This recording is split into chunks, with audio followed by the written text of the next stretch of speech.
0. Prestigious Chandrayaan so added a feather in the cap of LV.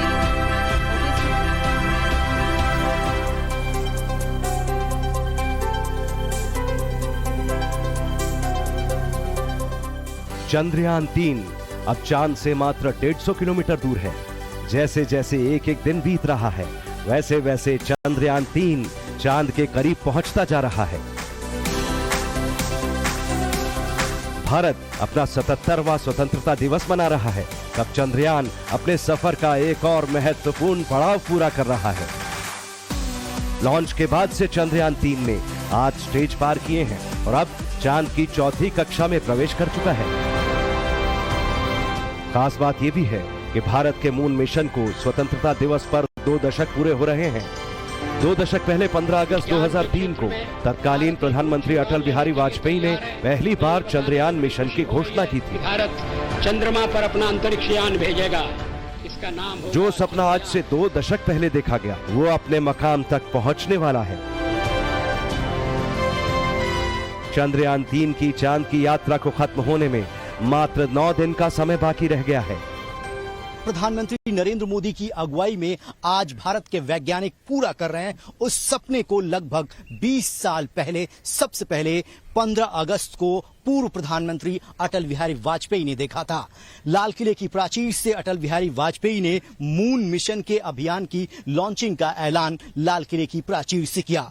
उसके बाद इसरो ने इसे टारगेट के रूप में लिया। 23 अगस्त शाम 5:30 बजे अगर सॉफ्ट लैंडिंग कराने में भारत के अंतरिक्ष वैज्ञानिक सफल होते हैं तो अंतरिक्ष विज्ञान के क्षेत्र में अमेरिका, रूस और चाइना के बाद इस उपलब्धि को हासिल करने वाला भारत सबसे बड़ा चौथा देश बन जाएगा।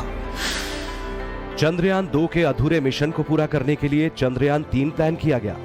14 जुलाई 2023 को चंद्रयान 3 को श्रीहरिकोटा से लॉन्च किया गया। LV-M3-M4 रॉकेट ने चंद्रयान 3 को धरती की कक्षा में पहुंचाया।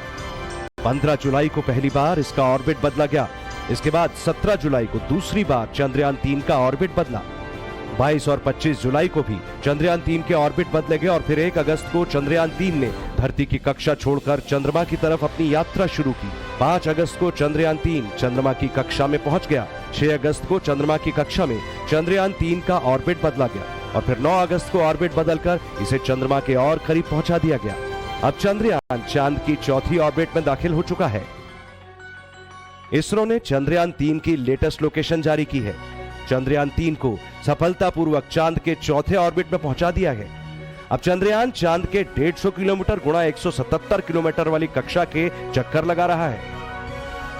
इसरो ने ट्वीट किया, चंद्रयान को चंद्रमा की सतह के नजदीक लाने की प्रक्रिया शुरू।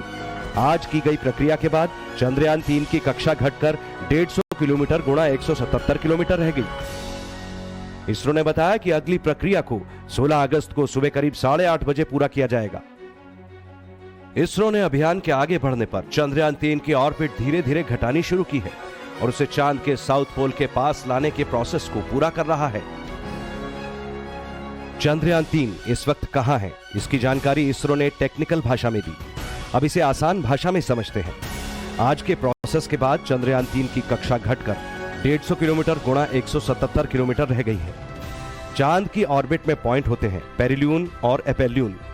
पेरिल्यून का मतलब चांद के ऑर्बिट का वो हिस्सा जहां से कोई स्पेसक्राफ्ट चांद के सबसे करीब होता है और एपेल्यून का मतलब चांद के ऑर्बिट का वो हिस्सा जहां से कोई स्पेसक्राफ्ट चांद से सबसे दूर होता है। इस समय चंद्रयान 3 चांद की चौथी ऑर्बिट के पेरिल्यून में है और चांद से इसकी दूरी 150 किलोमीटर है।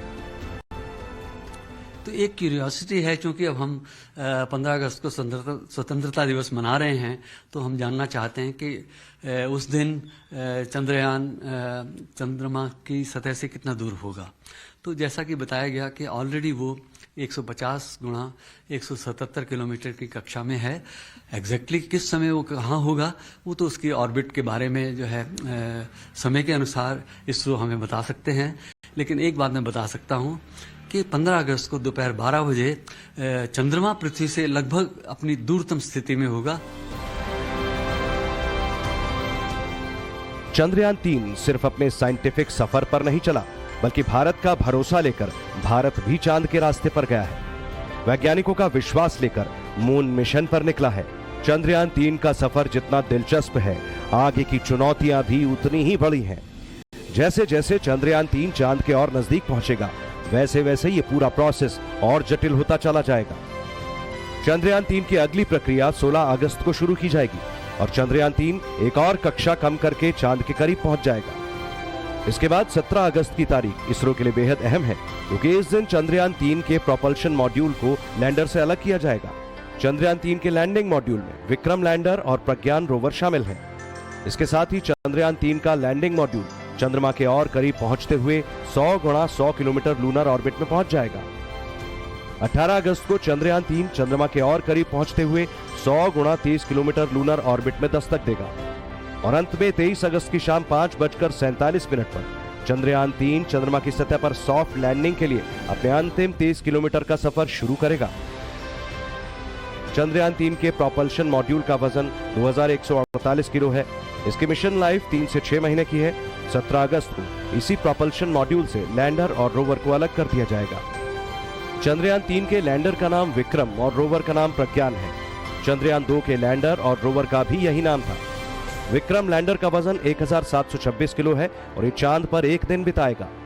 चांद का एक दिन धरती के एक दिन के बराबर नहीं होता, बल्कि चांद का एक दिन धरती के लगभग 14 दिन के बराबर होता है। प्रज्ञान रोवर का वजन 26 किलो है और इसकी मिशन लाइफ धरती के 14 दिन के बराबर है। प्रज्ञान रोवर विक्रम लैंडर के लैंड होने के बाद बाहर आएगा। सोलर पैनल की मदद से ये पावर जनरेट करेगा। ये सिर्फ लैंडर से कम्युनिकेट कर सकता है, यानी रोवर लैंडर को डेटा भेजेगा और लैंडर इस डेटा को आगे पहुंचाएगा। चंद्रयान 3 अब उसी दौर में पहुंच रहा है जहां चंद्रयान 2 असफल हुआ था। चंद्रयान 3 के लिए यही सबसे बड़ा चुनौतीपूर्ण समय है। पहली चुनौती लैंडिंग मॉड्यूल की सरफेस से कनेक्टिविटी बनाए रखना होगी। दूसरी और सबसे बड़ी चुनौती सॉफ्ट लैंडिंग होगी। चंद्रयान 3 को सॉफ्ट लैंडिंग के लिए तैयार किया गया। हालांकि इसरो का कहना है कि किसी भी स्थिति में चंद्रयान 3 चंद्रमा पर लैंड करने में सक्षम है। पिछली बार चंद्रयान 2 के समय आखिरी 2 किलोमीटर में पहुंचकर जो है लैंडर से संपर्क जो है खत्म हो गया था और तब ये समझ नहीं आया था क्या हुआ। बाद में पता चला कि वो दुर्घटनाग्रस्त हो गया। लेकिन इस बार पूरी उम्मीद है, क्योंकि लैंडर ज़्यादा मजबूत है।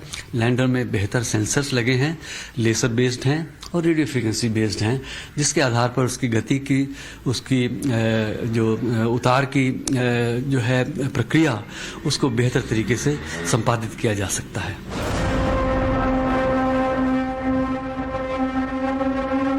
चंद्रयान 3 की लॉन्चिंग के समय पीएम मोदी फ्रांस में थे। एक तरफ भारत चांद को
एक साल तक चंद्रमा की ध्रुवीय मिट्टी की संरचना और चांद की सतह के बहुत ही पतले बाहरी वातावरण में मौजूद प्लाज्मा और धूल की स्टडी करेगा। भारत और रूस दोनों के मिशन का मकसद चंद्रमा के दक्षिणी ध्रुव पर लैंड करना है। जहां भारत के चंद्रयान 3 को चांद तक पहुंचने में 40 दिन का समय लगेगा, वहीं रूस का लूना 25 मात्र 10 दिनों में चांद का सफर पूरा करेगा। रूस ने लूना 25 को 12 अगस्त को लॉन्च किया था। जहां भारत का चंद्रयान 3 ग्रेविटेशनल फोर्सेस पर ज्यादा निर्भर है और कम ईंधन के साथ चांद तक पहुंच रहा है। वहीं लूना 25 में हाई पावर रॉकेट लगा है जो ज्यादा ईंधन ले जा सकता है। चंद्रयान 3 ने पृथ्वी के 4 चक्कर लगाकर चांद के लिए सीधे रास्ते पर सफर शुरू किया था। वहीं लूना 25 पृथ्वी का मात्र 1 चक्कर लगा रहा है। जाहिर है भारत के मून मिशन ने दुनिया भर में हलचल मचा दी है, इसलिए अब सबकी निगाहें भारत के चंद्रयान 3 पर टिकी हैं। भारत ने जो सपना 15 अगस्त 2003 को देखा था वो 15 अगस्त 2023 तक लगभग पूरा हो गया है। इधर एक और लाल किले पर तिरंगा लहराएगा तो दूसरी ओर चांद पर तिरंगा लहराने के लिए एक और कदम पूरा कर दिया जाएगा और भारत अंतरिक्ष के क्षेत्र में नया वर्ल्ड लीडर बनकर उभरेगा। दिल्ली से रविकांत राय के साथ ब्यूरो रिपोर्ट, टाइम्स नाउ नव भारत।